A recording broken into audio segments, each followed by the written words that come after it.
భయంకరమైనటువంటి దినాల్లో ఉన్నాం.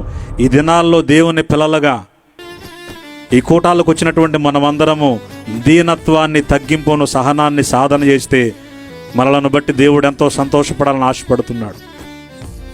రకరకాలుగా కొంతమంది కొన్ని విధానాల్లో విర్రవీగుతూ ఉంటారు. జ్ఞాపకం చేసుకోండి, దేవుని సన్నిధిలో నిలబడి చెబుతూ ఉన్నారు. ఈ లోకంలో ఉన్న వాటిని బట్టి విర్రవీగుతూ ఉంటే అవి మన యొద్ద నుండి తీసివేయడానికి దేవునికి సెకను చాలండి, సెకను చాలు. ఈ లోకంలో ఉన్నదేది కూడా దేవుని కృప ముందు పనికిరాదు. దేవుని స్తోత్రం చెబుదామా? అది ధనమైన, ధనబలమైన, మంది బలమైన, కుల బలమైన, మత బలమైన, ఏ బలమైనా సరే దేవుని ముందు ఏది పనికిరాదు.